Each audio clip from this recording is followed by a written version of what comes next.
آج کا پہلا مسئلہ یہ ہے کہ اگر نماز میں سلام سے پہلے آخری سلام سے پہلے یاد آ جائے کہ نماز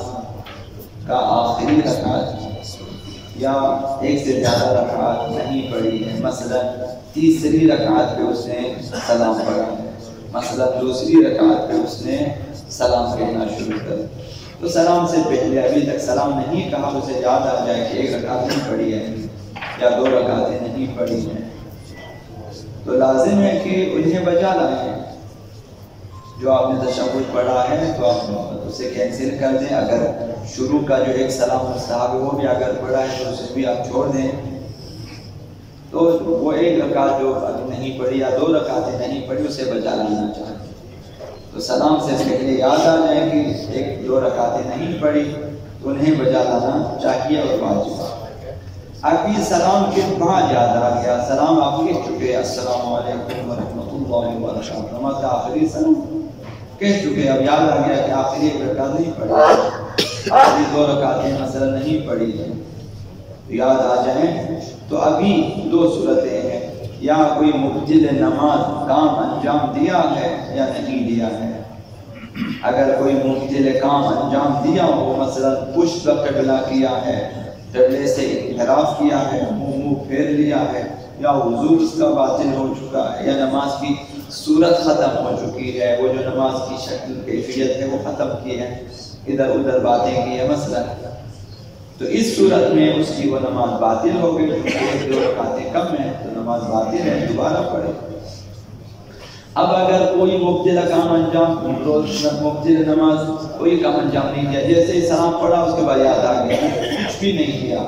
صرف سلام کہہ دیا ہے، یاد آیا کہ ایک رکعت ہے نہیں پڑھی ہے، تو لازم ہے کہ فوراً اس کو نئے بجا لائیں، مثلا کھڑا ہونا تھا کھڑے ہو جائیں، آخری چوتھی رکعت پہ پڑھیں یا تیسری اور چوتھی پڑھی ہے تو وہ پڑھیں، اور اس کے بعد نماز کو ختم کریں، اور چونکہ ایک سلام اضافی کہہ دیا ہے سلام بیجا کے لیے جو ہے سجدے سہو انجام دیں، نماز کے ختم کرنے کے فوراً بعد وہ تین تکبیرات سے پہلے جب آپ نے آخری سلام کہہ دیا السلام علیکم ورحمۃ اللہ وبرکاتہ، بس سجدے سہو کی نیت کریں، سلام بیجا کے لیے نیت کریں، جائیں سجدے میں، بسم اللہ والحمد السلام علیکم ایھا النبی ورحمۃ اللہ وبرکاتہ، اٹھیں بیٹھیں دوبارہ جائیں سجدے میں، یہی ذکر پڑھیں، پھر اٹھیں، بدن کو ساکن کریں، تشہد پڑھیں اور آخری سلام پڑھیں السلام علیکم ورحمۃ اللہ، یہ سجدے سہو، چونکہ سلام بیجا کے لیے سجدے سہو۔ اس قدر مسائل فرائض و واجبات کے سلسلے میں بیان ہوئے ہیں، تو یہ ان کی اہمیت کی خاطر ہے، دو روایتیں آپ کی خدمت میں پھر فضائل و فرائض و واجبات کی اہمیت کے سلسلے میں بیان ہوں گے۔ اب امام جعفر صادق علیہ السلام من اقام فرائض اللہ واجتنب محارم اللہ، اگر کوئی شخص واجبات الہی کو انجام دیتا ہے اور محرمات الہی سے پرہیز کرتا ہے، یہ دو کام، جو چیزیں واجب ہیں اس نے جان لیا، سیکھ لیا، عمل کیا، جو چیزیں حرام ہیں اس نے پڑھ لیا، سیکھ لیا اور ان سے پرہیز کیا، یہ دو کام کیا۔ وَأَحْسَنَ الْوَلَایَةَ لِأَهْلِ بَیْتِ نَبِیِّ اللَّهِ صلی اللہ علیہ وآلہ، اور پیغمبر اسلام کے اہل بیت کے ساتھ ان کی ولایت پہ، ان کی راہ پہ صحیح طور پہ چلا، صحیح پیروی کی ان کی ولایت اہل بیت کی راہ میں، جو کچھ بھی اعمال واجبات مستحبات مکروہات مستحبات اور مثلا یہ انجام دیا وہ ولایت اہل بیت کے مطابق، ان کی تعلیمات کے مطابق انجام دیا، انہیں خدا متعال کی طرف سے نمائندہ مانا، معصوم جانا، راہ ولایت پہ آپ نے جو ہے اچھی طریقے سے اچھی طرح سے آپ نے راہ ولایت میں چلا، معرفت، محبت، اطاعت، حمایت، نصرت، یہ ولایت کے اطاعت میں ہمیں چاہیے، معرفت حاصل کریں، ان سے محبت کریں، ان کی اطاعت کریں، ان کی حمایت کریں، نصرت کریں، یہ ولائی کا افراد کا کام یہ ہے، یہ کیا، اور پھر ولایت کے ساتھ واجبات کو انجام دیا ہے، مستحبات کی بات نہیں ہے، مکروہات کی بھی بات نہیں ہے، واجبات کو انجام دیا ہے اور حرام کاموں سے پرہیز کیا ہے، اور چوتھا کام وَتَبَرَّأَ مِنْ أَعْدَاءِ اللَّهِ عَزَّ وَجَلَّ، خدا متعال کے دشمنوں سے بیزار ہے، تبرہ کیا ہے دشمنان خدا رسول اللہ علیہ، ان سے بیداری اختیار کیا ہوا، ان سے نفرت کرتا ہے، ان سے دوری اختیار کرتا ہے، ان سے دوستی نہیں کرتا۔ جب یہ ان دو شرائط کے ساتھ ولایت اور تبرہ اور تبرہ کے ساتھ کسی نے واجبات پہ عمل کیا، محرمات سے پرہیز کیا، تو پھر فَلْيَدْخُلْ مِنْ أَيِّ أَبْوَابِ الْجَنَّةِ الثَّمَانِيَةَ شَاءَ،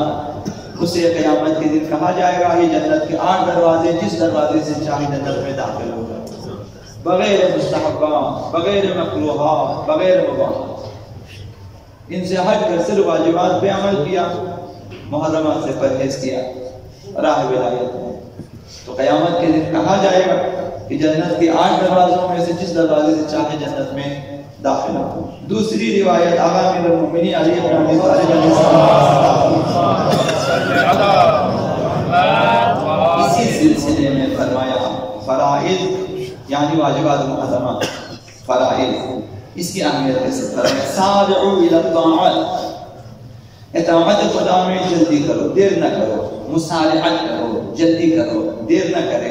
نمازوں کے انجام دہی میں، روزوں کے انجام دہی میں، مثلا خمس زکوٰۃ جو بھی واجبات ہیں ان کی انجام دہی میں دیر نہ کرو، جلدی کرو، باقی واجبات وسابقوا الی فعل الصالحات، اور نیک اعمال کی انجام دہی میں ایک دوسرے کے سبقت لے، آگے بڑھو، ایک سے بڑھ کر ایک اعمال صالح انجام دیں، آپ اس سے بڑھ کر، وہ اس سے بڑھ کر، یہ سے آگے بڑھو اس سلسلے میں، ایک سے بڑھ کر، دوسروں سے بڑھ کر نیک کاموں میں حصہ لے لو، اچھے کام انجام دیں، جو بھی نیکی کے کام ہیں،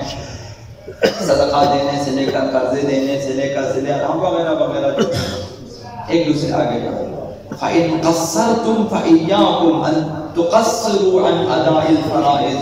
اگر تم کوتاہی کرو گے تو خبردار فرائض میں کوتاہی نہ کرنا۔ اگر مستحبات میں کوتاہی کرتے ہیں، دوسرے اخلاقیات میں کوتاہی کرتے کریں،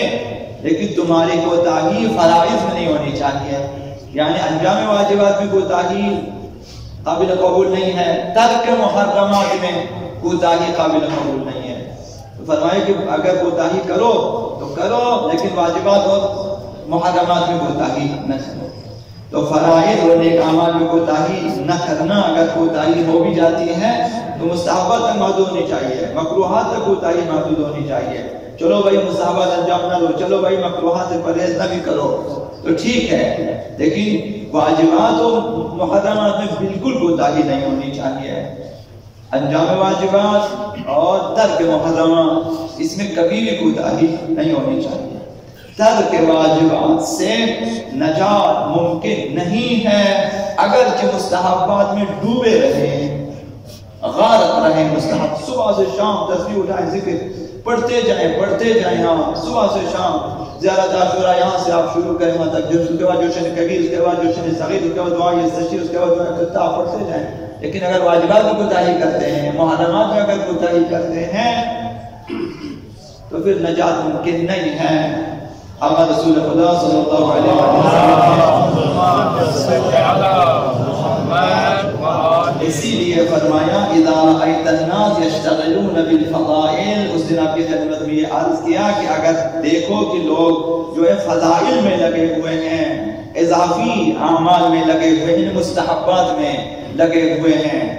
فاشتغل انت باتمام الفرائض، تو تمہارا کام یہ کہ تم واجبات کی ادائیگی اور واجبات کی تکمیل میں مشغول ہو جاؤ، کہ واجبات کو مکمل کریں، اس میں لگ جاؤ۔ جب دیکھیں کہ لوگ مستحبات میں لگے ہوئے ہیں، محرمات کو چھوڑ دیا ہے، واجبات کو چھوڑ دیا ہے، اب مستحبات و مکروہات میں لگا ہے، لیکن بعض لوگ کس قدر مکروہات میں دقیق عمل کرتے ہیں، اب دن دیکھ کے، ساعت دیکھ کے نکاح ہوتی ہے، انہیں اتنی اہمیت نہیں ہے، کسی بھی دن آپ نکاح کرو باطل تو نہیں ہے، حتی عاشورہ کے دن میں اگر آپ نکاح پڑھیں سیدھا سادہ طریقے سے، مثلا کیا حرج ہے، زیادہ مکروہ ہے، زیادہ کچھ نہیں ہے، دقت کریں گے، بدھ کے دن ناخن نہیں لینا، بدھ کے دن فاتحہ نہیں رکھتے گھروں میں، بدھ کے دن فاتحہ اس قدر، حالانکہ مکروہ بھی نہیں ہے، بدھ کے دن فاتحہ نہیں ہونی چاہیے گھروں میں، اس دن نہیں، اس قدر دقت، لیکن واجبات میں دقت نہیں کرتے، بہت ساری چیزیں حرام ہیں، معلوم ہی نہیں کہ حرام ہے،